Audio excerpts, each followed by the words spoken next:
का दीवाना है सारा जमाना। ओहो क्या बात है। मेरे हुस्न का दीवाना है सारा जमाना। लोग मुझे चाहता है पाना पाना। देता दिल देता दिल कराना बहाना। यादों के कराना बहाना। देता दिल कराना बहाना। अच्छा यादों के कराना बहाना। ज्यादा हीरो मत बनो समझा।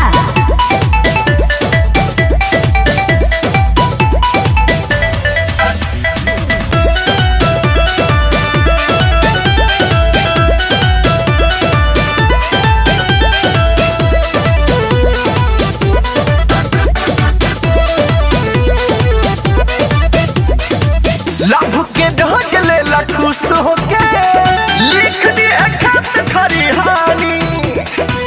ए तर्को मत सुन लो। अरे बोलो ना। ए ढेर करो न तू मना मानी।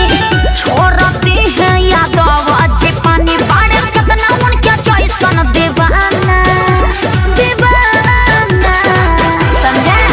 देता दिल कराना बहाना। अच्छा यादों के कराना बहाना। अरे हटा होने। देता दिल कराना बहाना। यादों के कराना बहाना।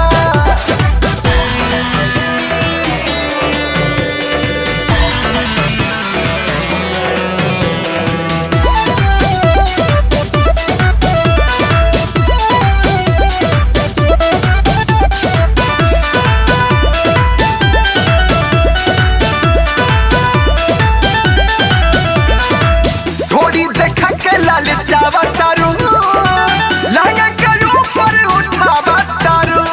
देखो ज्यादा और मत बोलो। अच्छा बुझला फटता काहे के छाती तोहार।